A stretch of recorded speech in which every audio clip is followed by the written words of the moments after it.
Hi there, it's Rob here from the Gym Tin. I hope you're well, and welcome to this lifestyle lecture, which is all about me talking to you for about 5 minutes and give you some inspiration to keep going with your New Year's resolutions. So here we go. This is the top tips. Now, tonight I've gone with the director's chair. Well, I'm just looking up and I'm thinking maybe I should have made it a bit more fitnessy by sitting on a Swiss ball. So I might do that next time. That'll look a little bit more professional. Anyway, I've got 5 top tips for you to keep going with your New Year's resolutions. Now, we're now the 27th of January 2022, and we are flying through the year already. We're almost a month done. It always makes me laugh in January because people say 30 days have September, April, June, and November, and January has 94 days. And I don't know why, but this year it has absolutely flown by. Well, it has for me. I don't know about you, but we've all been very busy coming into January. But here's some 5 tips for you to help you keep you going with your New Year's resolutions. Now, I don't know what your resolutions would have been up to this point. Whether it was to get involved with a new bit of fitness, whether it was to drink more water, was it to eat more healthily, was it to get more wholesome food into your diet? So whatever your goals were, brilliant. Now is the time to reflect on it. Now, there's different trains of thought about how long it takes for a habit to be made.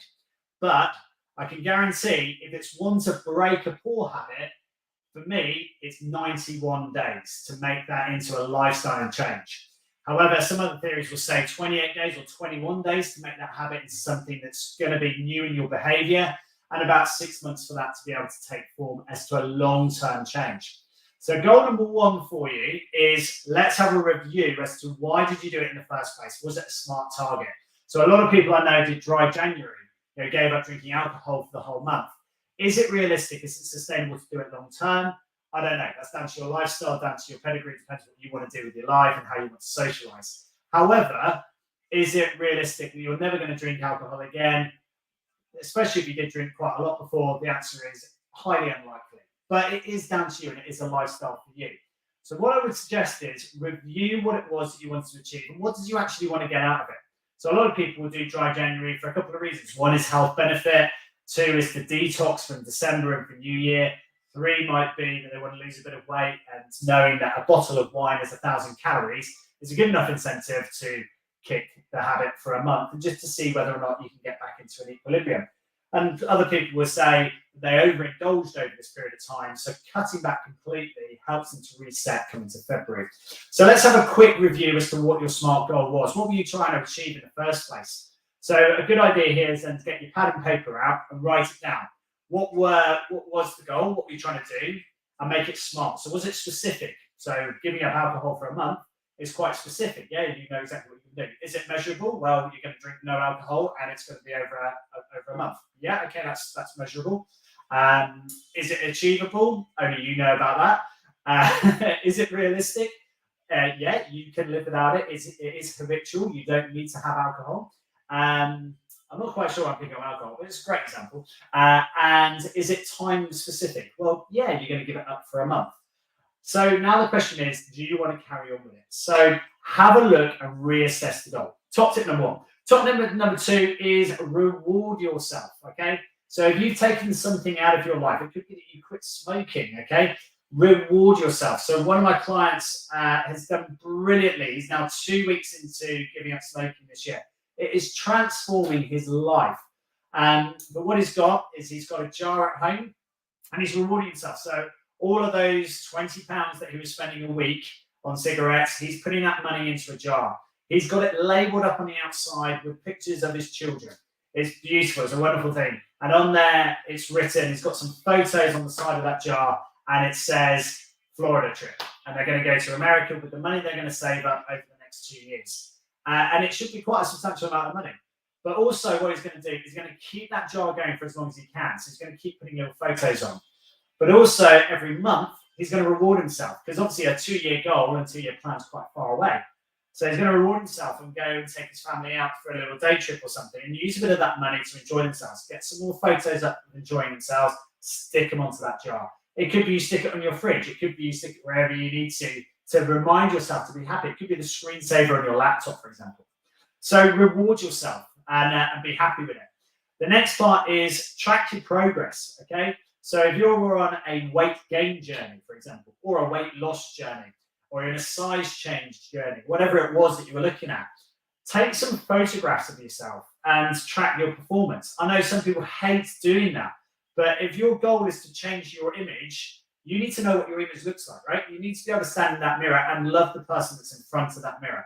And if you can't do that, you need to learn how to do that, because the most important thing is for you to be able to enjoy your own company. Let's face it, you spend the whole of your life with you and nobody else. So you need to be able to be enjoying your physique, your lifestyle, and everything else. So make yourself track your performance. And it could be, if you're on a weight gain or a weight loss journey, you might be standing on some biometric scales. And I use the word biometric before the word scales because I think it's really important that you don't just measure your connectivity of your body weight to the center of the earth. That's what body weight is. We're measuring your mass times gravitational pull to the earth. You don't want to be doing that all the time. You want to be knowing how you feel. How good does it feel? Look at some other metrics for looking at your tracking of your progress. So it could be that you're measuring your hip to waist ratio and you know that your jeans are fitting a bit nicer. But that doesn't make you feel great. What makes you feel great is that your legs aren't chafing. So look at the way that you're tracking yourself and your results and get yourself there. Now, the next part I would say is stop beating yourself up. So this is top tip number 4. Stop beating yourself up. Okay, because you're only talking between your 2 ears. That 8 inches here is really important. Get on top of that. If you're getting negative thoughts, I was listening to a meditation session this morning, it's brilliant. And they said that the number one thing you should do when you're hearing this negative thought hitting you and rebounding you is to say, no, thank you. No, thank you to that thought and park it. Try it. See what happens next time. So if you're really having a beat yourself up moment and you're shouting at the steering wheel or shouting at the mirror or something, for no reason, you don't really understand why. By the way, if you don't do those kind of things, don't worry, you're not crazy. Maybe it's just me. But if you are in that position where you are just stressing yourself out over something really silly, say to yourself, no, thank you, and concentrate on the positives of your life. Okay, so the other part to that is babies in bathwaters. So just because you said, right, I'm going to stop eating ice cream for a moment, that's a great thing maybe to do, but is it long term? Are you going to be able to stop yourself eating ice cream long term? Well, if you've got habits that form in your brain of telling you about your childhood when it was your birthday and you had ice cream, or ice cream on the beach with your family, and these really wonderful moments that your amygdala is going to kick in your brain, is going to say, hey, hippocampus, tell me what's a great thing to do with ice cream. If that's what's happening in your brain, it is a really difficult thing then to say, don't give me ice cream, because it's associated with so many positive memories. So the babies and bathwaters analogy is, don't chuck the baby out with the bathwater. If you've done so well for this 28-day period, don't immediately get back onto that trend and then falling down the rabbit hole. Maybe have a small scoop of ice cream. Maybe use a teaspoon if you really have to, because it's really hard work. Just don't shove in the teaspoon and grab a tablespoon out, because that is the whole babies and bathwater analogy. And then the final thing is, if you've set this up as a task and a challenge for you, and it's a smart challenge, after about 4 weeks, it gets a bit boring. It can get a bit monotonous, right? Stick to it. If it was a really important plan for you and a really important why factor and wow factor for you to want to do it in the first place, the fact that you gave us a month, the fact you told all your friends and your family you're doing for it, then it probably was a really good idea at the start. It must still be a really good idea a month later. It's just hard work. It's hard to change a habit. So stick to it. Show your grit, show your determination, and crack on with it. There we go. So that's 5 really, really good top tips. So number 1, review the reason why you did it in the first place. Is it a smart target? Make it so, yeah? Number 2, reward yourself. Give yourself a pat on the back.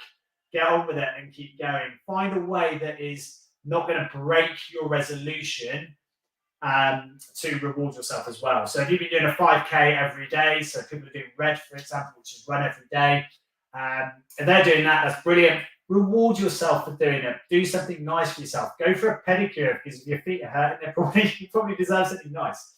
Track your progress, see how it's going. Share that as well. That's a really good tip as well. Share your progress with people. Stick it up on Facebook. A good friend of mine, she's lost a stone in weight. She's been doing RED every single day.